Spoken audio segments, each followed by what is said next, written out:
100 hectares of vegetable crops. Everything from salads, broccoli, celery, cauliflower, vegetables that you and I eat on a daily basis, hopefully. Josh is a third-generation farmer, so I want also to introduce you to his family, particularly his grandfather, who set up the farm about 60 years ago, his father, who took over the farm from Josh's grandfather 30 years ago, and 10 years ago, about 10 years ago, Josh took over, again, the farm from his father. Same land, same crops, but very different experience. 60 years ago, the production volume of 1 hectare of lettuce was about 20 tons. When Josh's father took over the farm, the production was on average about 30 tons this time. And last year, Josh harvested 35 tons. These numbers are not specific to Josh's family. Actually, they are average numbers of the productivity on a per hectare basis throughout the world for lettuce farming. This has been made possible by innovation, as you guessed. Innovation that his grandfather started to see when industrial fertilizers were introduced. New innovation in the 90s when powerful chemicals were being used to fight disease and insects. And then more recently with GPS and other advances, innovations that Josh could take advantage of. But let's go back to Josh. Josh today faces a range of different challenges that his father and his grandfather did not face. It starts with labor shortages. Josh, again, lives in California. Labor shortages there are pretty acute. He's actually struggling on a monthly basis to find enough people to lay the irrigation pipes, to do the weeding, and to do the harvesting. That's a big challenge for him. It's not the only challenge, though. Water scarcity is actually becoming more and more of a problem for him. California has seen increasing amount of droughts over the past 20 years. So price of water is higher, and there are more and more regulations that essentially make Josh change his practices. Another issue he's facing is the state regulation, which are increasingly, for instance, measuring the residual fertilizers that is found in the rivers next to Josh's farms. All of these different problems are not specific to Josh. Throughout the world, throughout the different regions of the world, different versions of these problems are occurring, and farmers are facing these problems. Actually, these problems are not only farmers' problems. I want to argue here that there are society's problems, because agriculture only represents, on one hand, only represents 4% of global GDP. That does not look very big, but the fact is that agriculture has a disproportionately high weight in the consumption of resources our generation deeply care about. Accounts for 20% of greenhouse gas emissions. Accounts for about half of the utilization of valuable land. 70% of fresh water is used for agricultural purposes globally. And as the current conflicts in the world are reminding us, food and agriculture are often at the center of geopolitical conflicts. I will add to this that food and agriculture obviously touch us on a daily basis. This is intertwined with society as a whole, and so for innovators, leaders, to have an impact in whatever society they live in, understanding the challenges and the innovation that agriculture is going through, I believe is critical. So let's discuss about sustainability. Why does agriculture need to change?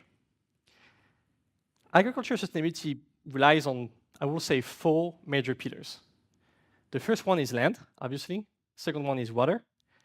Third is labor. And the last one is fertilizers, or specifically industrially produced fertilizers. So let's dive quickly into each of them. First, water. The UN expects that by 2050, 1.3 billion more people will face water scarcity on a regular basis. This is up from only 700 million people today facing this on a daily basis. This is obviously an issue that in this part of the world we're well aware of and have been for forever, but this issue is becoming global. Regions like California, where I lived for many years, as I mentioned, are experiencing more and more droughts.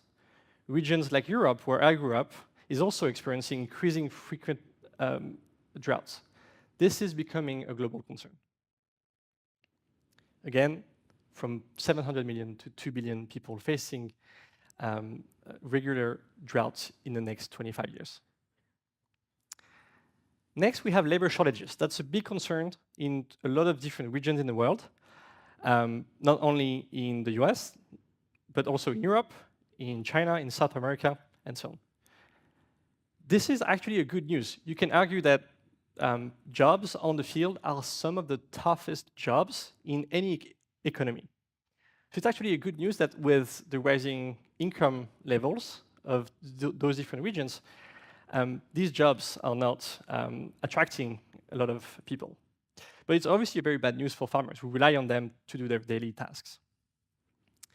And with the increasing tensions related to immigrations in different parts of the world, this is becoming harder and harder for countries to compensate the lack of domestic labor with immigration. So that's a really big concern for a lot of farmers throughout the world. And then we have greenhouse gas emissions. At a recent COP, a few miles from here, and a few months ago, it was agreed upon that agriculture as an industry needs to first decrease by 25% greenhouse gas emissions by 2030. This is very, very soon, 6 years from now. And secondly, need to not only reach net zero emissions, but actually become a carbon negative industry by 2050. Needless to say, this is a huge challenge, and we're very far from there today. And then we have the land. Arable land is actually forecasted to slightly increase. That's a UN forecast, about 4%, represented here by the green line. But the problem is population is growing much faster. Today, there are about 7 billion people who can afford to have a healthy diet locally for them. By 2050, population growth will add 1.5 billion mouths to feed. And then another 0.5 or 500 million people will, that's a great news, get out of poverty. But what that means is that the 7 billion mouths to feed today are going to turn into 9 billion.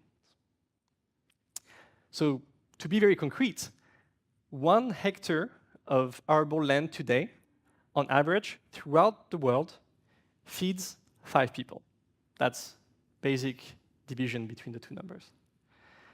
By 2050, we need that number to become 6. We essentially need to find a way for agriculture to feed a 6th person with the same land. So that's a challenge. Agriculture is facing a very big challenge, feeding more people by using the same amount of land, or about the same amount of land, drastically less water, drastically less labor, and drastically, almost zero, or even more than zero, negative carbon emissions. This is the great challenge. But I think it's also an amazing opportunity for agriculture to modernize. And as we'll see next, technology is becoming mature to start addressing these challenges. And I believe that the next 25 years are going to see tremendous amounts and rate of innovation throughout agriculture.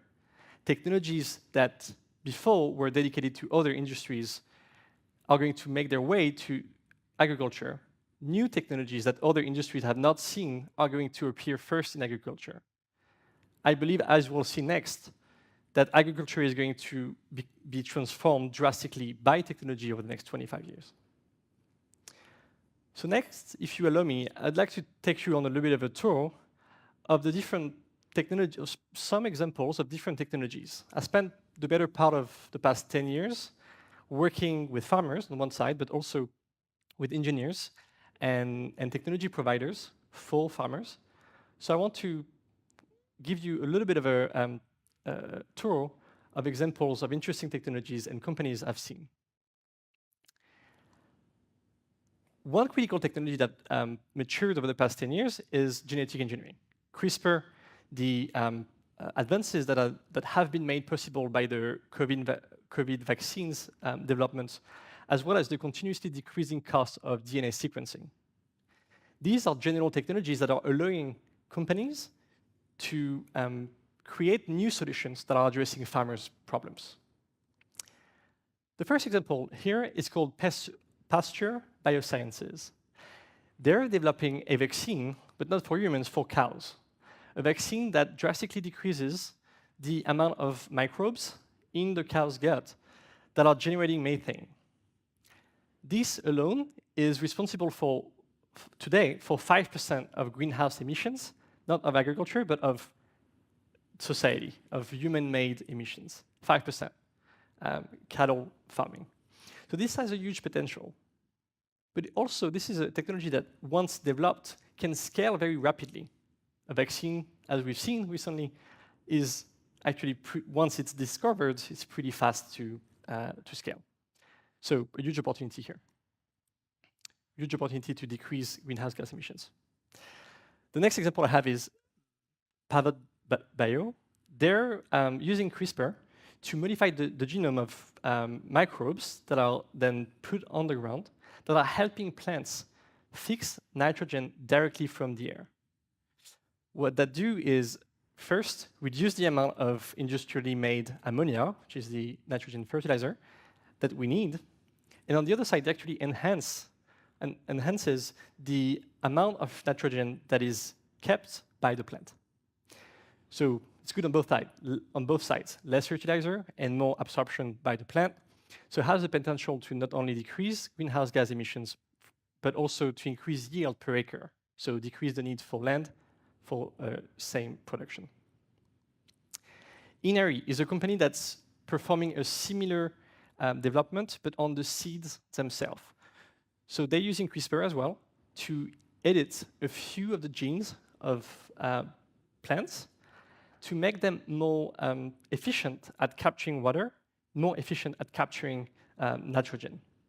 That has a huge potential to reduce water that we use to grow these plants, and potential to reduce the land that we grow these plants on, and obviously the potential to reduce industrially made fertilizer, and therefore greenhouse gas emissions. The next category of technologies that I'm personally excited about are new type of industrial processes. With data-driven industrial processes becoming more mature, electrolysis, or new electrolysis, and new fermentation processes, this is giving rise of a new set of companies in agriculture.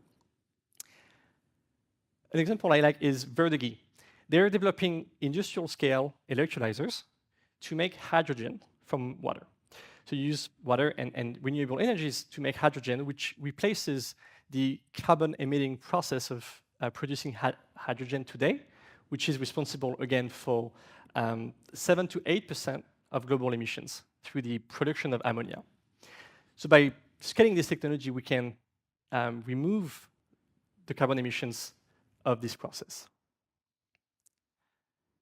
Next, I want to talk about artificial intelligence and robotics. Obviously, these technologies have made headlines recently, and they're addressing some of agriculture problems in a very efficient way. Let me start by telling you a little bit about the company I co-founded about 8 years ago called FarmWise.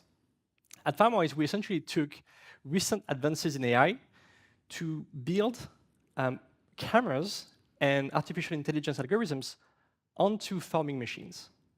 So what this does is it allows farming machines to see what's in front of them, understand where the plants are, what the plants are, what type of plants they are, and then what they need. And using this information in real time, the machine can decide what to do, when, how much chemicals to apply, or how to automate some tasks. So we're essentially adding eyes and brains on top of farming machines.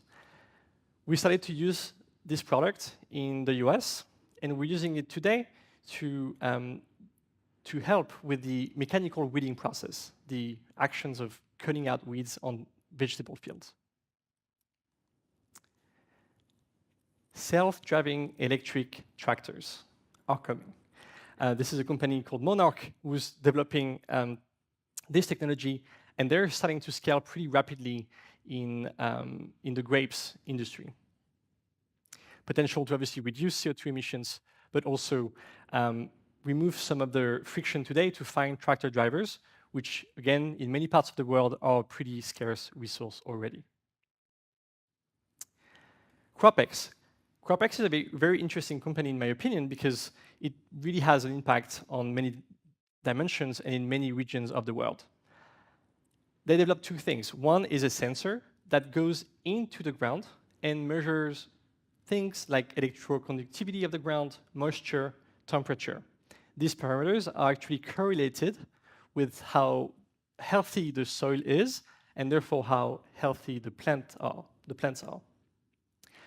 But then once they do that, they don't stop there. They also plug this technology with more data sources coming from satellite, coming from publicly available sources of information, and they build a comprehensive recipe or a baseline for farmers to use.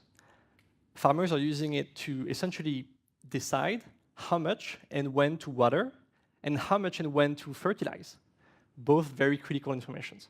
And so just by adding better data or better information, this company allows farmers to make better decisions. All right. Now, I want to just complete this tour with a couple of examples of pretty disruptive ideas that are having or have the potential, at least, to make a huge impact on the efficiency of agriculture in the next couple of decades. A couple of miles from here, we have a company called Bustanica, who's partnering with Emarat to provide very fresh food to their flights. If you followed the agriculture tech scenes over the past 18 months, you know that vertical farms are having a hard time in the US. So while vertical farming, I don't believe, is a one-size-fits-all solution for every part of the world and in any situation, when used properly on specific use cases like this, it can have a major impact.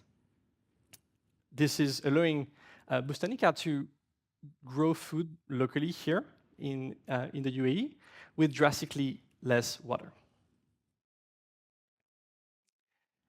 This is another interesting technology. They are producing artificial fat, such as artificial butter. What's really interesting about this is that they are able to make butter that is chemically equivalent to regular cow-based butter. So not only can you not taste the difference, but there actually are no chemical differences.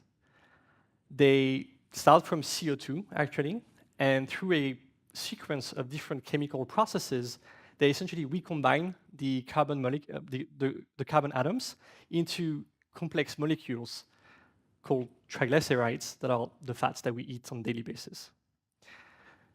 So that has huge potential. It's not at scale yet, but it allows them to produce food with essentially no land, no water, no labor, and no even negative carbon emissions. It's pretty exciting. Obviously, I want to talk about lab-grown meat. This is a new technology that's getting closer and closer to being commercially available. This company got FDA approval in the US to start selling. What they do is they take stem cells from actual chickens and they grow the fibers that we all like in chicken's meat, and they grow it in the lab. Again, this has the potential to grow food with essentially almost zero land, water, labor, and carbon emissions. And to complete this tour, that's the last one, I want to just share a very simple idea that a company had based in Europe, because obviously I believe that high technology is critical to make that transition happen, but it's not only high technology, it's also smart ideas that uses technology to drastically improve processes. And this is an example. company is called Too Good To Go. And as its name indicates, it matches stores and restaurants with consumers. Consumers essentially pay in advance, and at the end of the day, they get a surprise bag with leftovers from restaurants and stores. This is a win-win situation where consumers pay less for more food, and their stores get a few more bucks out of the food that they will have thrown away anyway. So a very interesting, simple idea that's growing really fast in Europe and in the US since more recently.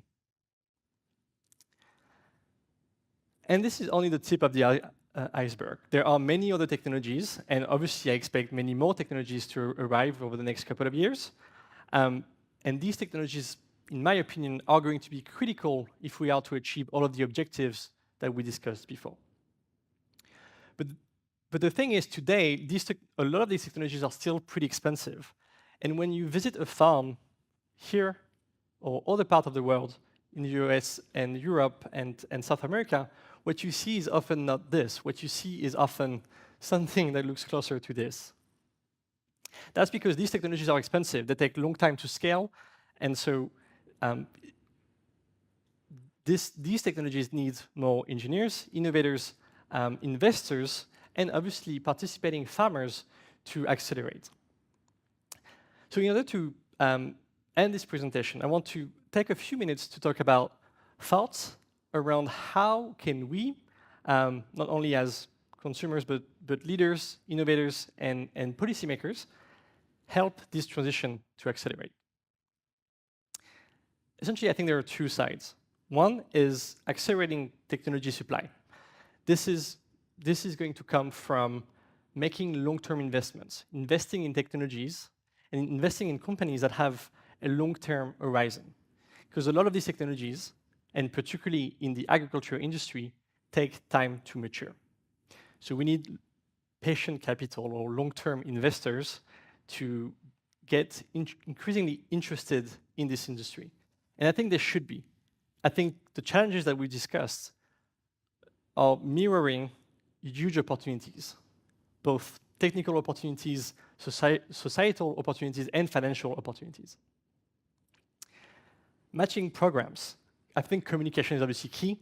I've seen in different places in the world very successful programs that are essentially matching farmers with innovators or engineers and having them talk, sometimes directly, sometimes through an intermediary, like an association. That's very powerful because each side needs to build empathy for both of them to work together toward the same goal. So that's a powerful tool, in my opinion. And then we need to promote agriculture and technical fields in agriculture in universities, and even better before that, at school. I'm genuinely convinced that the next 25 years in agriculture are going to be extremely exciting for engineers and students. And so I think it's, as policymakers and leaders, it's our responsibility to show that to the younger generation. I think agriculture needs people with deep empathy for farmers and also deep expertise in technical fields. And then the second tool that I believe is key to accelerate this transition is increasing sustainability demand. That obviously goes through regulation, which I obviously, in general, in favor of. I just believe that there are obviously good and bad regulations. Just to give you one example, and not making any judgment here, but in my home country, there was this regulation that passed about 10 years ago, whose intention was obviously very good, which was to move away from chemical input in agriculture.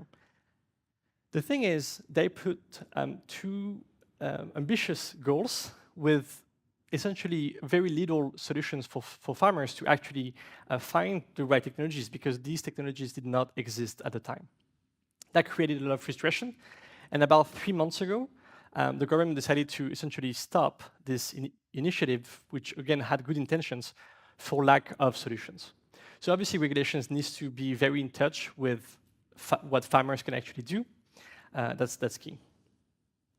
And the last thought I want to leave you with is that obviously all of us as consumers have a big role to play. I also believe that specific type of people, which we can call food influencers, have a specific role a very big role to play. These are chefs at restaurants, leaders of food chains or supermarkets.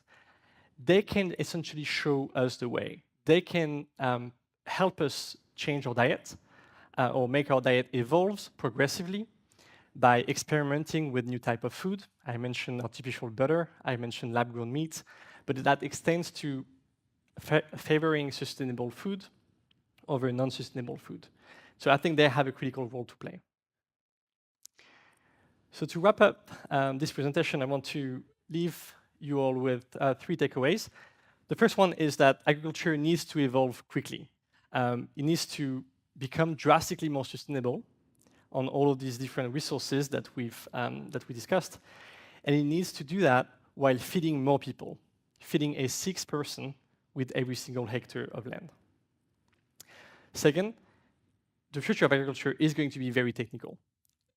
We're going to see increasingly cutting-edge technology on the farm, and that's, I think, should be very exciting for everyone, and specifically for entrepreneurs and engineers. And last, promoting technology supply is obviously a necessary step, but we need to also, all of us, be conscious of the tremendous impact that demand has in this transition. We need to promote technology demand by promoting sustainability demand. And as a word of conclusion, I think the situation we're in right now is very similar to a situation the world was in about 120 years ago, where the supply of ammonia, the natural supply of ammonia, were getting exhausted. And 2 German scientists worked for about 15 years to develop what became the only process by which we now produce artificial ammonia to fertilize every single field in the world. The world was, at the time, was facing a huge problem with a resource that was getting depleted.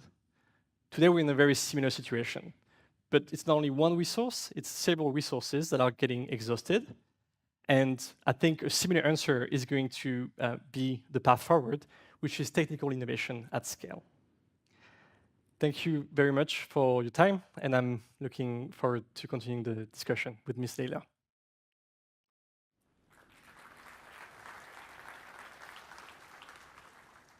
Thank you, Mr. Boyer, for your valuable insights. I'd like to commence now with a few questions, Sure. a Q&A session. You highlighted quite heavily the importance of food systems in agriculture when it comes to food and water security, but also the critical element that it has within the nature and climate nexus. And this is because of the fact that agriculture has an impact on soil, on water, and on greenhouse gas emissions. Now, here in the UAE, we work collectively amongst different stakeholders to implement principles of agroecology, which you've also highlighted, circular farming practices, as well as nature-based solutions, as a way to develop more sustainable and resilient communities in the long run. How do you envision leveraging technology and AI-driven precision tools? And maybe if you can focus more on the climate adaptation-based AI tools that show promise in climate-proofing agriculture and food systems. Sure.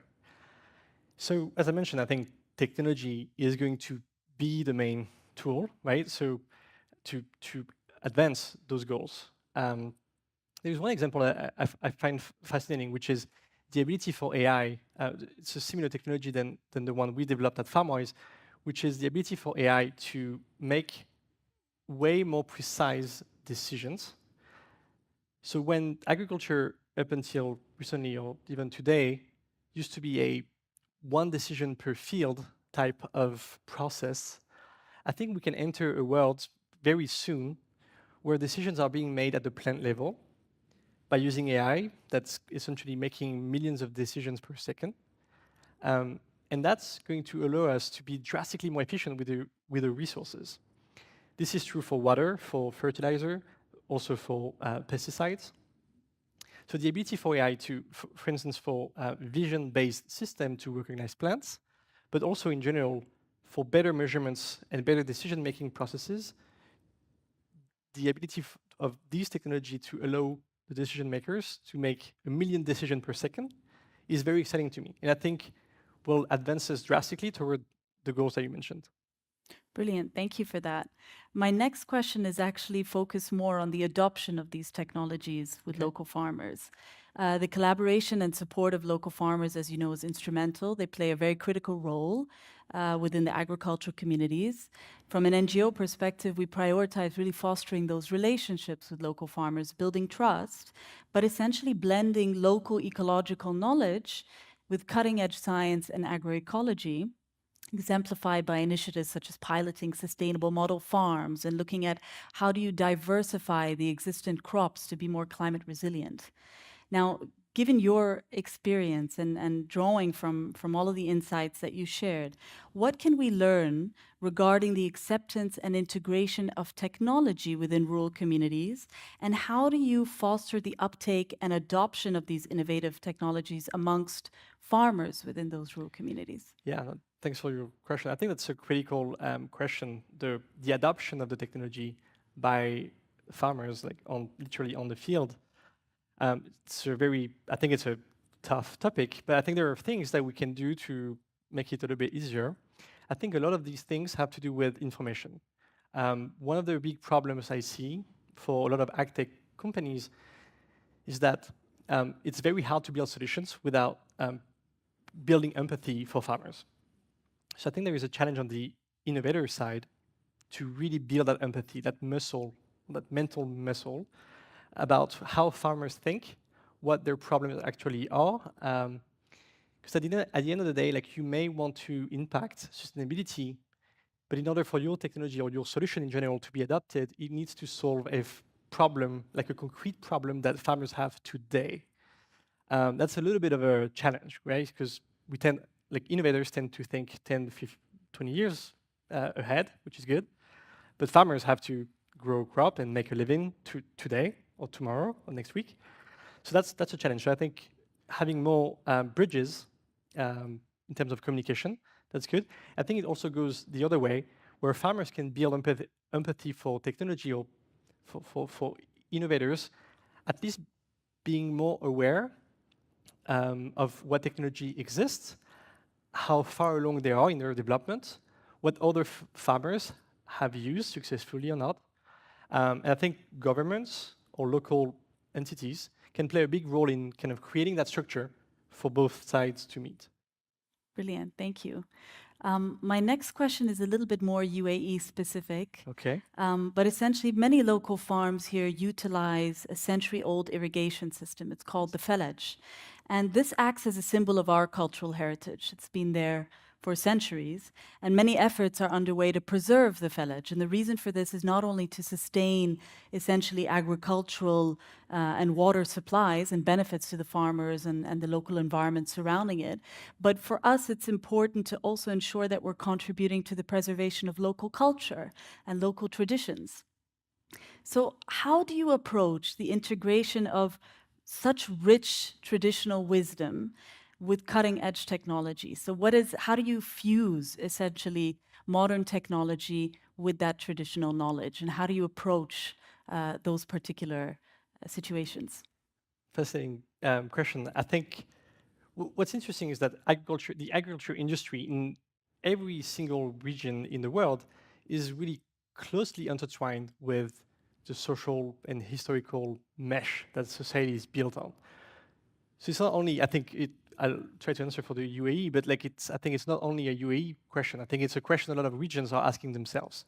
Again, just taking the example of some of the countries I know, like in my home country, France, the social mesh that farmers represent matters a lot to people in general and to society, and plays a big role in agricultural policies that the government is putting in place. So I think it's critical to take that into account when thinking about policies in agriculture.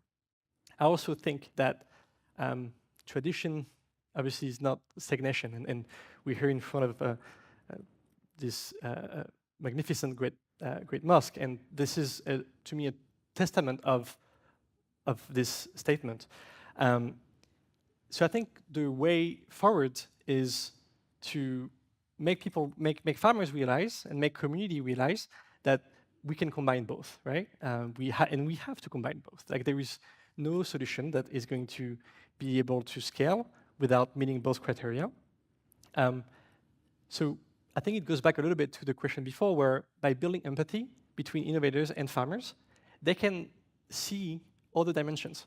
So not only the technical dimensions, or like, this works in my lab, so I'm happy, but also the psychological dimension, the traditional dimension, the social dimensions of their solutions. And I believe that it's only by taking these other dimensions into account that they can create, and then provide successful solutions that are going to be able to scale. Brilliant. Thank you for that. I have one last question. While implementing ag tech at scale, there's certainly a responsibility to ensure that it's done in a clean way.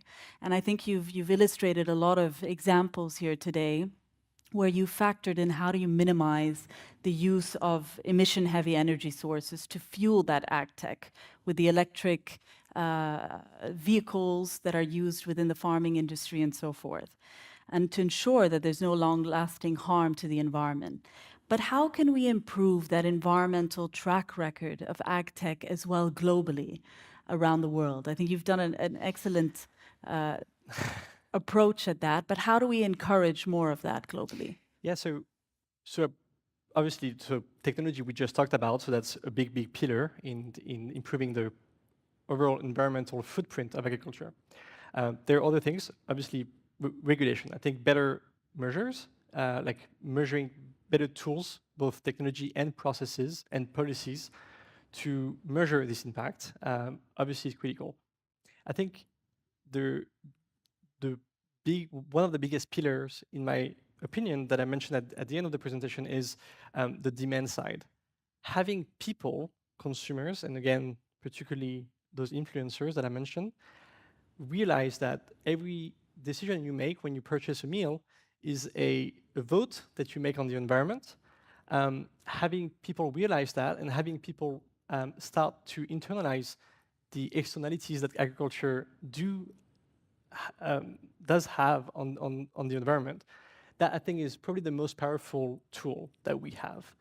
Because at the end of the day, farmers need to make a living. Like, they are working with constraints, and they are working to do the best they can to make a living within those constraints. So it's only, in my opinion, by having consumers and the demand side really pull the technology forward that we'll see that transition really happen fast in the next few years. Thank you.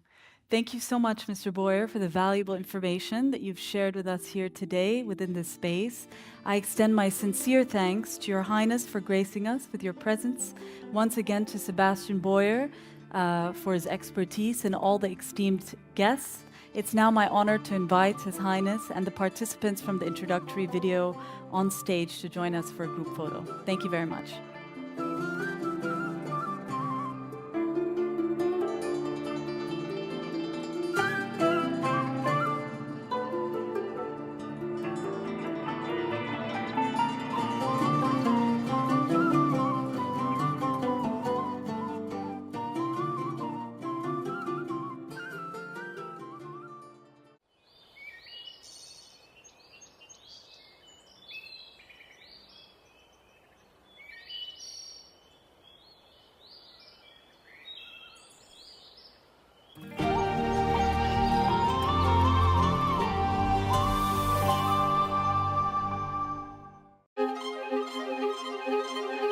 لمسات إبداعية تعددت ألوانها ورؤى جمالية اختلفت سماتها.